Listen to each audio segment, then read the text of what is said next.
Hey everyone, GeForce41 here with another casual preview. It's been quite some time since I did casual preview. I've done some coaching tip videos, and it's time to get back to doing some casual preview work.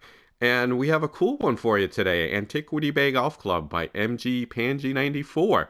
Mike reached out to me. He is a viewer of the channel. Thank you, Mike. And he left me a line in the comments to try this one out. And here's the cool part. This is the first one that a viewer has asked me to try out that is going to make it to the Casuals Golf Club. So this is a cool course. It's fun. There's some cool extras in there. You can see the statue in the picture right there. But definitely usable. It'll be a Monday, Tuesday event in the coming weeks, in week 3, I believe. So look out for it there. So what we do here, if you're new to Casual Preview, is we play through a course. We give some comments, the things the designer did well, some thoughts for newer designers, some things to think about, maybe some areas of improvement and what have you. But all in, hopefully it's a fun experience and you'll learn something from it. So let's get right to the golf.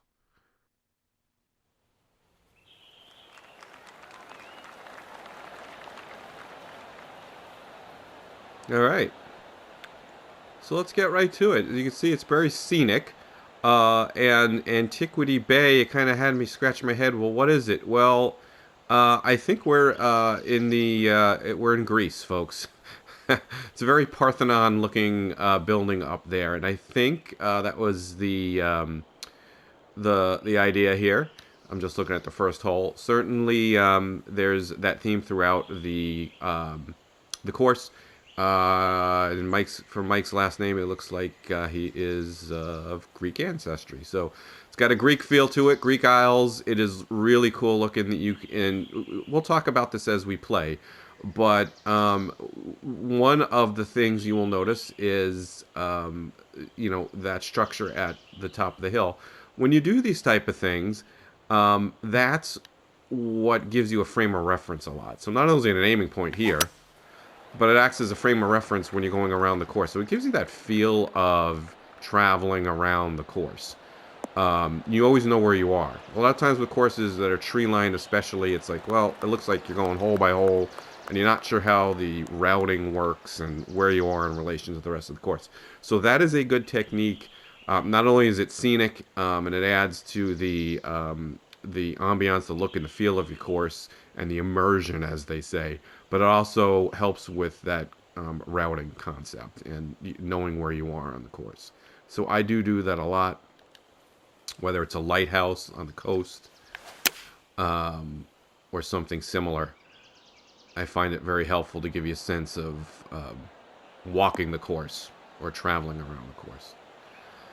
All right, some heavy. So everything is default here with the lightings. I put the wind northeast at medium. I did blue tees. The greens are default. The lighting is default. The greens are rolling on 48. That's a very reasonable speed. You'll see some. I like a few shadows on the green. Some folks don't. So just be careful at the first holes. Green is covered in shade. Some folks are not fond of that. I don't mind. I think it gets distracting when the wind gets heavy because the leaves are shaking. But I would not recommend that, especially on the first hole, to start with the green in total shade. Now you see more of the structure. So the extras on this course are outstanding. So it definitely gives you a cool environment. The waterfall is really nice there off in the distance. Now just be wary, folks. The waterfalls and the splashing over here, this all takes a meter, by the way. So for you newer designers, that meter is precious. How he got it in, I don't know. So good job, Mike. It's a lot of meter. There's a lot of structures up there, waterfalls, etc. So somehow you got it in. So good for you. Shorter screen. We'll talk a little bit about the bunkering. Look a little bathtubby right now. And hey, there you go. Most of the screen is heading towards the water as you expect. Not all of it, because all of it does not have to. But that looks very reasonable. And as you expect it to be. Naturally, they get 8-mile-an-hour wind, 20 feet down. A little risky, throw it out to the right side of the green by the water, and hopefully the wind and my natural little draw will pull it back. Alright, so you got a little splining issue right there. I don't know if I can go back. No, when I'm putting, I don't think I can go back. Just watch out for that. That spline was not flush. So you were showing a little bit of fairway there. So you got to be careful around the greens. Probably could have put that. So we'll take a look at some splines. I've said a number of times my next how-to video might be splines and splining. Not sure if that's a good idea. If you think so, drop me a line in the comments. So you see the structures are in just about every hole, which really adds a nice touch to the course. We're teeing off in total shade here. Again, be careful of your lighting. You know, obviously you've got the objects, so that's where the shade's coming from. It's trade-off. I like the bunkering. We've got, I like the positioning of the bunkers here. You're in the fairway, and that's it. They're just kind of splunked in the fairway. You can get away with it with this type of course. I've talked about this a number of times. You got to be careful with just plopping fairways in the bunkers. There's no rough around it or light rough. You do see that from time to time. You see that more in links courses. If you really look closely, though, you have a lot of light rough around the links bunkers. You don't realize it. Depends on the course. Do I have any trouble in front of me? I don't think so. I think I can get away with this. Uh-oh. Nope. I had enough. But if you have nothing but fairway, what it does enable you to do is make it a little more challenging because the ball will roll into the bunker. If you put rough around it, it's not going to trickle into the bunker. But kind of like a Mediterranean course, you might see something where you have bunkers. I still haven't mastered the art of talking and playing, as anybody who's watched my videos knows. Bunker's a little deep, not sure if it's fine. In front, they're a little bathtubby. We'll talk about that in a second.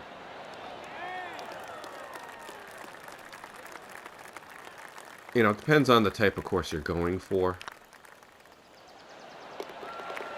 So I've noticed there are a lot of bunkers and fairways here. So there was the first par 5.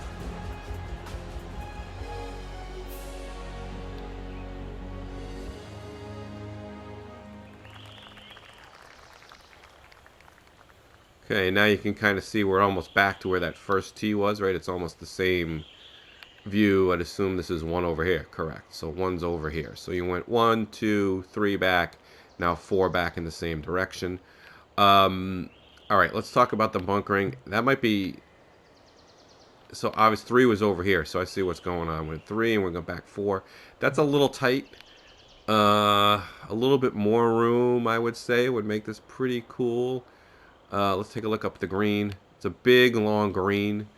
It's a par 4, and it's 449. So you're kind of taking driver, I wouldn't say out of your hands, but that's not a lot of room. You go back here, even the 3 wood is pinched. So I would kind of pick one. What I would say here is you might not need these over here. Or at least those first 2 or 3. Maybe not this one either. And leave kind of a 3 wood option. And then maybe here what you could do is maybe angle that a little bit more. Angle it kind of diagonally 45 degrees so that the preferred line, the preferred play would be off to the left where all the bunkers are over here. And then you can go over here with the 3 wood, but you're losing the angle. So you'd have the easier shot off the tee, and you'd lose the angle. Because this is just a little too much for me. Way too many bunkers. You got 4, 7, 4 more, 11 bunkers. Meh. Don't necessarily need it, and there's just no strategy. It's just don't hit it in a bunker, right? And the wind's not gonna help me. A little big. So you can see here they're a little bathtubby. They kind of shape like a bathtub. They're going down too deep, especially for a fairway bunker. This is way too steep. Because look, I'm not going to hit it this way, but look at that. That's over my head. So you don't often see that. Usually if you're in a fairway bunker, it's a couple steps down. You're fairly even with the fairway. So your sculpting technique, take a look at my bunker video on Lynx bunkers. It helps with some of the technique. Now that was specific to Lynx bunkers. And this one was fine to hit out of. I was far enough back. But you don't want to be caught up against the lip. And you know, you can be caught up in a fairway bunker, but let's not get crazy with the fairway bunkers. Now I can't. Now here's an item. I can't really see that hole really well, right? So the shadow is coming out there. And that's the other thing that drives people crazy. You can't see the cup. As an example, I thought that was dead center, and it didn't go in. So be careful of those shadows on the greens. Try to keep them away from the cup. I don't mind a little touch of the way I do it is you just touch the green with the shadow. That adds some effect, but don't have the cup in the shadow, right? So takes a little bit of thought and just testing, but I would hesitate to have the actual hole in the shadow. Here's another example. So, you know, the low light is great, but that's a problem with the low light when you have trees around it. You know, you've got half the green covered in shade. So obviously it's probably going to be a pin, probably going to be a pin there, somewhere there, or here, here, and here. Right, so at least two of the four are going to be in shade on that hole. You get rid of those trees right there, right that are casting those shadows. You don't necessarily need them. You can add a few bushes or something like that, and then the trees in the back here. That's fine. You've got a little kind of touch of the shade back there. But there's some people that are really, really adverse to the shadows on the greens. And a lot of it goes back to the early games where you just couldn't see the hole at all. I'm talking about the early versions of this game. And, you know, you can see the hole and the trees shake when the wind goes instead of swaying gently.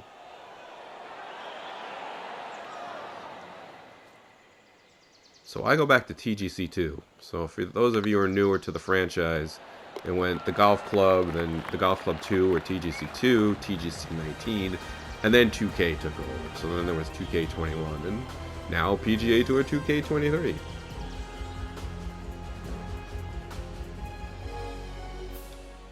So I've been designing. Now look at that statue over there. Now that.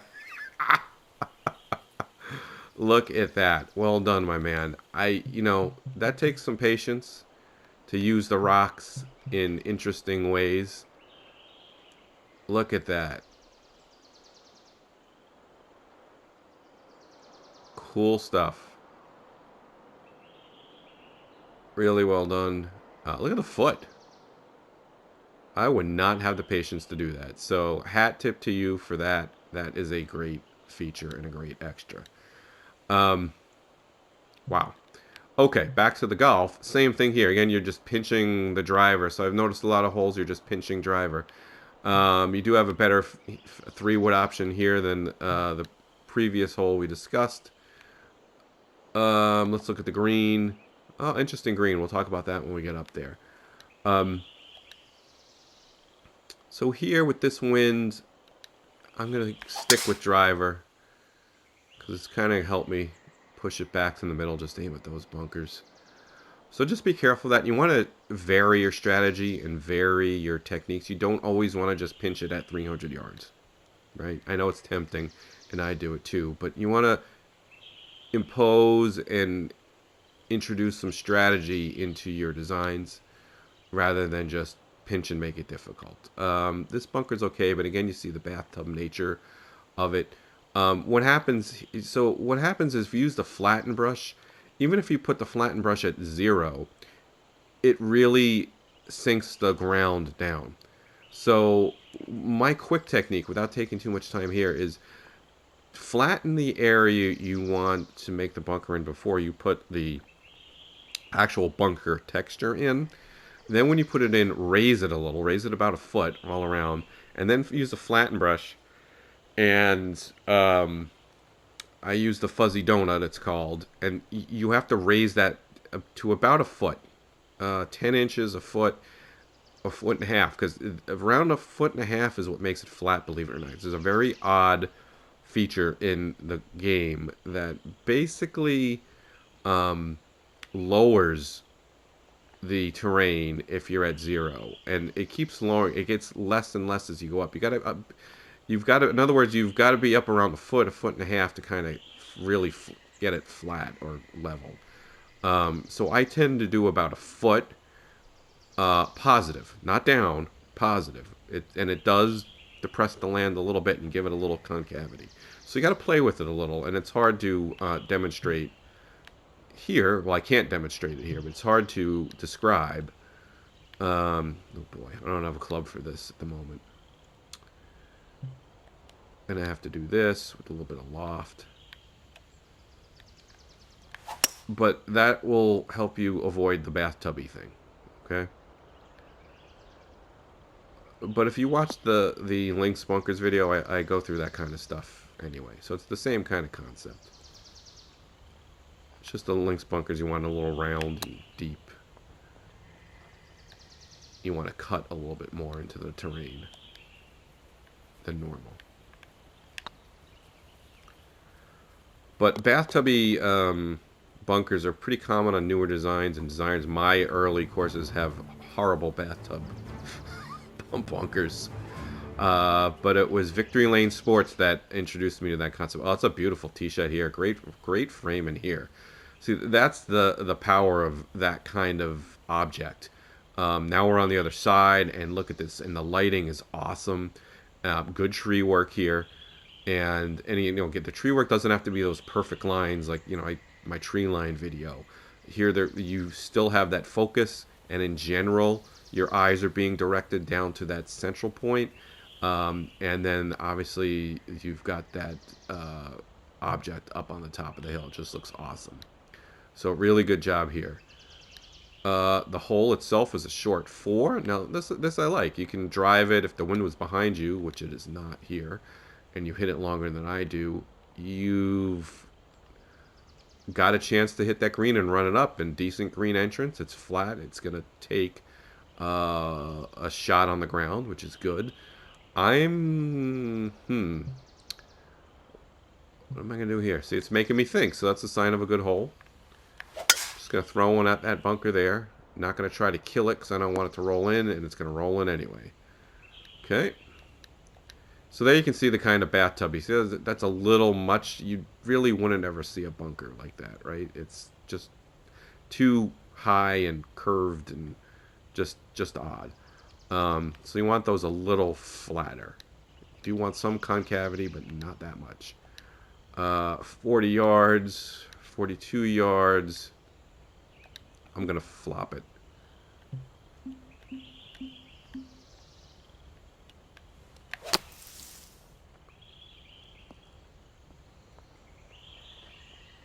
Alright, nice little water feature back there. A little fence back there. So lots of extras here. Takes time and diligence. So I always admire when a designer has put that time and effort into their course. So far so good, even par through 7. Of course, I'm doing a lot of talking. Unless concentrating on the actual golf, another par 5. So, okay, this is a little better. Alright. Sizable green. Talk about that green when we get up there. So this is alright. So you got one bunker up here. You got a little bit of area up here. Not bad. I would do the... Yeah, this is fine. Nothing wrong with it. I would probably smooth that out a little. I'd give a little bit more room up there, to be honest with you, and then put the bunker way up there and make it a little smaller, almost like a pot bunker on a links course. But that's fine. Because really what you want to do here is play with that angle in.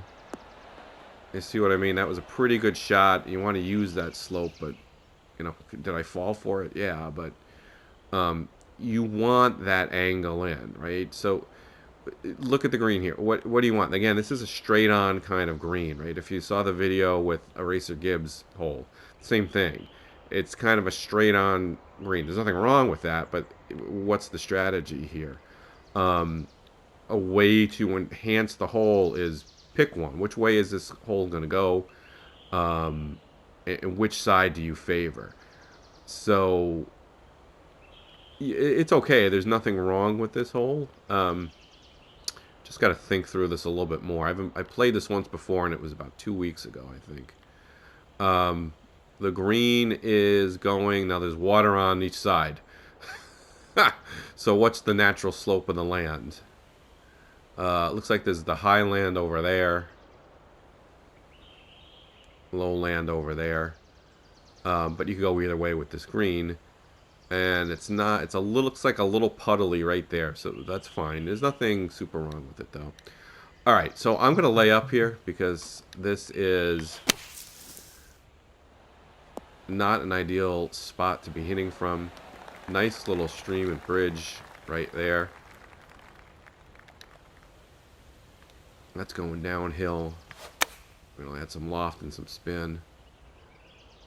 Solid hole. I just think it could maybe be a little bit better. Have to think about it. Again, you don't want to just be punitive off the tee, right? So there's 3 schools of design in golf.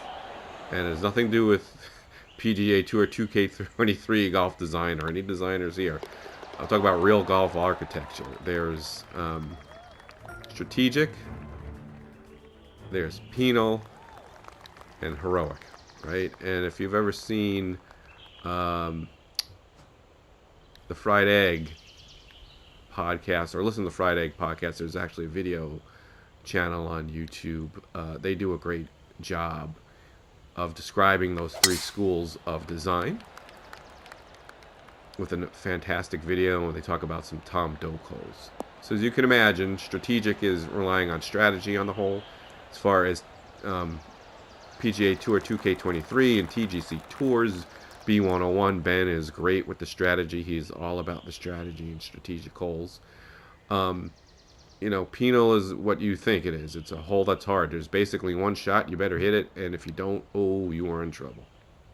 So think about a hole surrounded by water, right? Like the 17th at Sawgrass, or any hole that you can think of that's like a forced carry where you just, you know, you've got nothing but hazard or OB.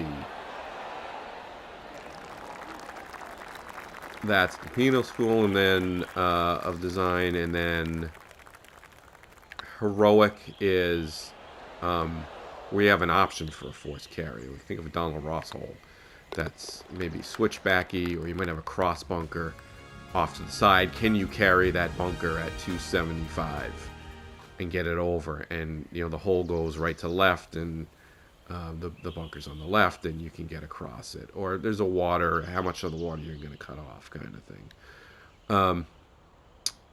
So that's a very quick description. Check out that video if you want a real description. But my point is, don't settle for just, I'm going to make it hard off the tee and put bunkers in hard places and pinch it at 300 as your only strategy. Give the player a huge fairway at times and make the challenge wear on the fairway. Make it huge, but make it sloped. Right? So you and then put a flat area in it. So maybe you want to be in the flat area and not necessarily hit it as far as you can. You might want to hit it to one side or the other, etc. So I play a lot with the slopes. Again, I'm having trouble seeing where the hole is here because of the shadows. So I would say my number one comment so far in improvement is there's too many shadows on the green, and the greens are too covered in shade.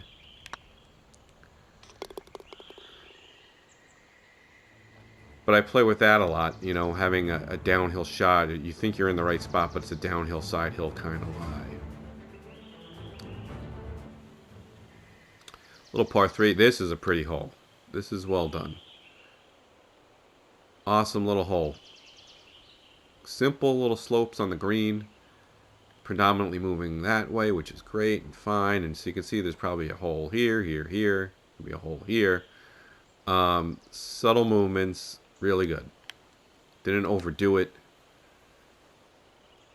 Not an easy green, but not flat. Not too slopey. I think the mistake people make on short par threes is, oh, you got to make it challenging, and they overdo it. And then, of course, you've got the structure up in the distance.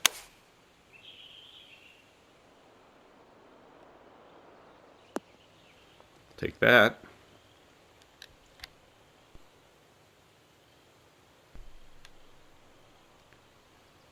Get back to even here. And the greens are rolling nicely. 148 is a good speed. I tend to make it a little faster. I like them fast. Of course, dial them up if you like them fast. When I'm trying out a course, I'm usually playing at default because that's the way the designer wanted it for some reason.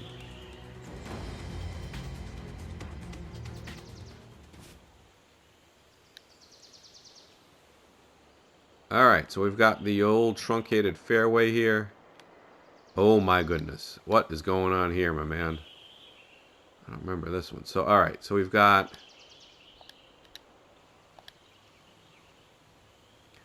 a hole with a truncated fairway. There is another fairway, but then you still have a forced carry. Wow. Okay, it's par 5 though. So let's see where we wind up. I got the wind behind me. I do not have what it takes to get over by any stretch of the imagination. 246. I'm actually going to pull back on this a little because I don't want it to run out. Perfected it. And that should work out nicely. Get me as far up there as you can without... Yeah, that's good enough.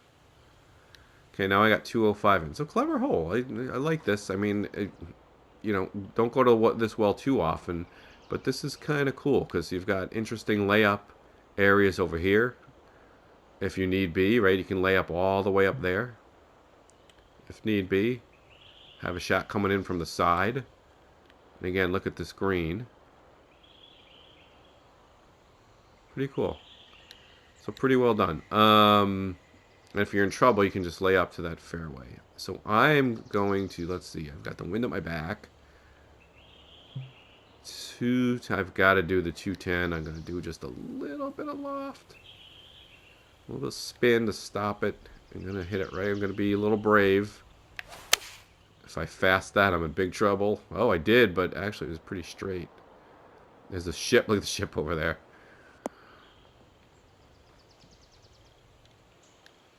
So there's all sorts of little extras here in this course.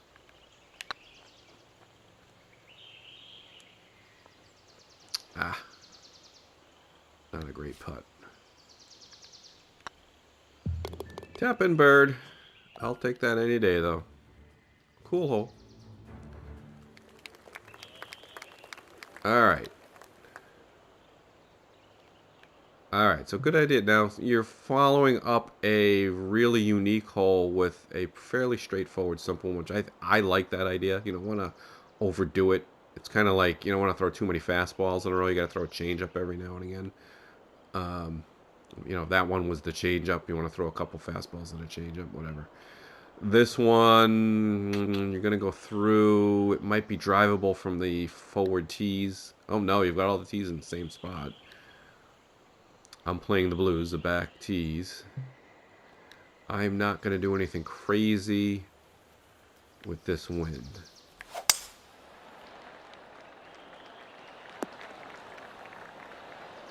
So this is kind of what I call the goad you into it hole. I do that all the time. The drive and pitch goad you into hitting a driver and then one of those in-between little pitches of 67 or 43 yards that no one's good at. And I'm terrible at them. I'd rather have a full wedge in any time. There you go. I'm actually better in real life at those in-between shots than this game. Oh! That would have been nice.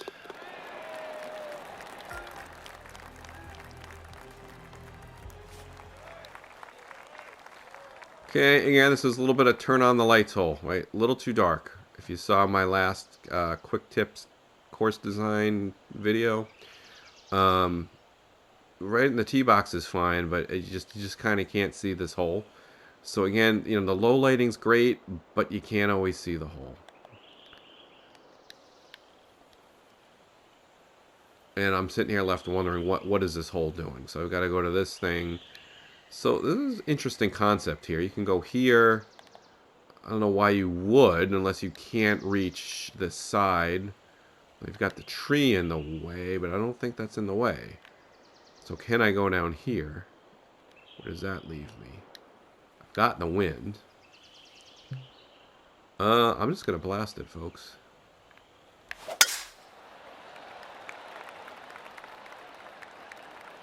Yeah.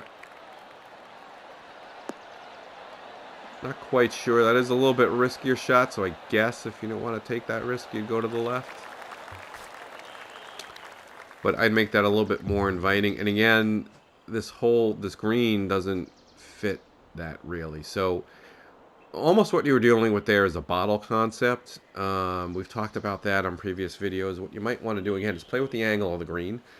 Give a safer shot off to the left, and it's less distance. I'm sorry, it's more distance in, and favor that angle, right? So this from that distance, the angle would not be favorable, especially if the hole was over here, because you wouldn't want to come in this way.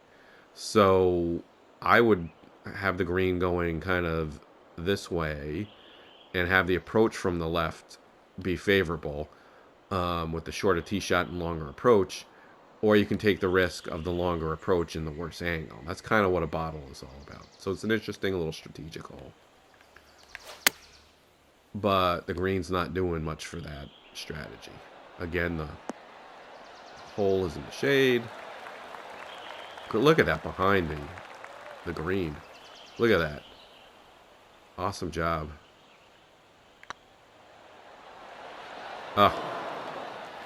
I'm looking at the scenery and not focusing on my putt.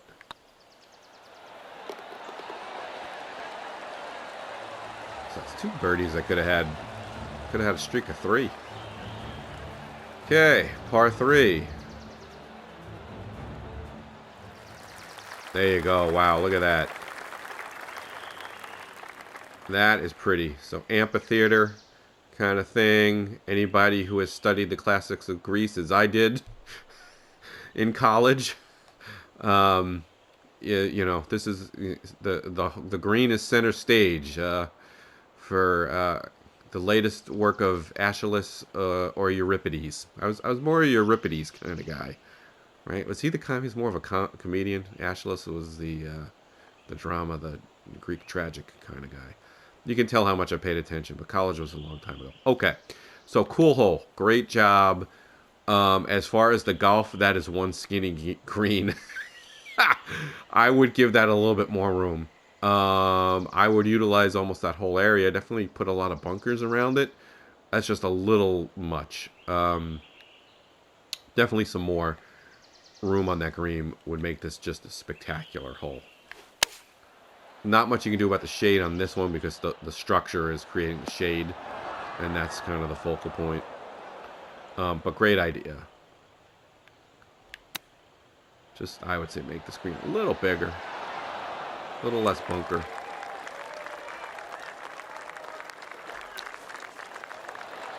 Because you want this to be a focal point, not a frustration point. So that's a whole, you know, think about that in your designs. You want a hole to be something everybody talks about, not everybody gets frustrated with, right? So I could see a little of both there. It's like, wow, what a beautiful shot he framed, but that's such an annoying hole, right? Because they're having trouble with it.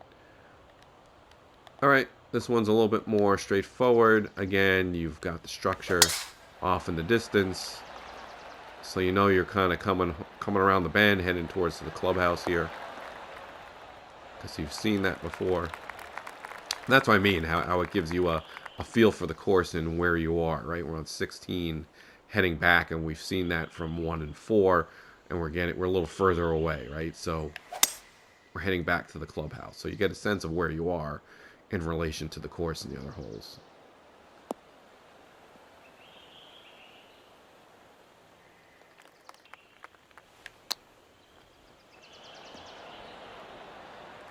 Terrible little pitch. Come on. Oh.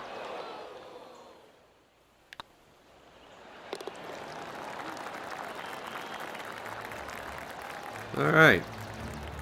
2 more to go. And I'm still 1 over. So this one's... Alright, so this is a shortish 4. If I get up here, I'm going to run out of room. I do have the wind in my face. And we don't want to mess with that. So, just going to throw a 3-wood up there. Let that roll down.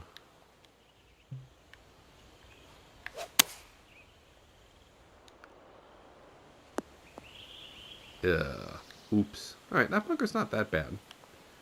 So in front of you up by the green, you wanted a little bit of a slope. Just not, you know, that kind of huge bathtub behind you. That one looks okay. What I've seen. Stop. Stop right there. Oh, gosh.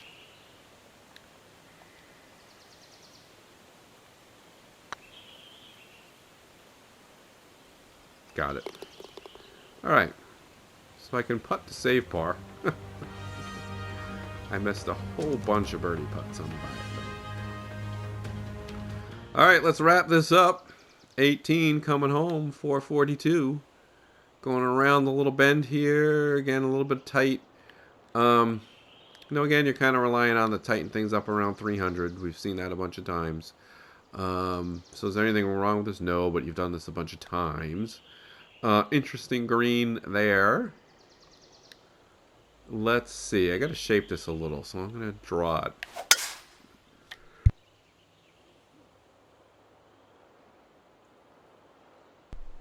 Excuse me. Little sneeze break there. Sorry about that.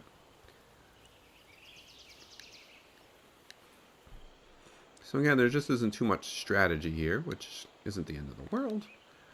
Not every hole has to be the most strategic hole in the history of golf. But again, you've got good 2/3 to 3/4 of this green in the shade. So what do you do about that? Well, you either move the objects or situate the objects in the trees in such a way that they're not there. Or you go with the neutral lighting. So everybody loves the low lighting, but like I've said, that's a part of the problem with the low lighting. There are pros and cons to each method. Alright. So, Antiquity Bay. Nice job, Mike. Let me tell you, that... I don't know how many courses he's designed, but that's a fun course. Definitely some things you could work on. But the environment was fun. It was awesome. The sculptures, tremendous. A couple of great scenic holes. I love the look and the feel of it, and you know, just having that kind of Parthenon thing up at the top as a focal point as you go around the course. I thought was great. The other sculptures in the amphitheater were really cool. So. The golf was fun, and this is definitely a casuals worthy course. You will see it pretty soon. I'll put a graphic up there if I know exactly when by the time I publish this video. Alright, so thanks for joining. Please do like and subscribe, and hey, this is a shining testament to if you leave me some comments. You know, I do pay attention to any comments, and so if you want me to check something out, drop me a line. If you want me to follow any topic or address any topic of design and course design for you, let me know too. Thanks for joining. Talk to you soon.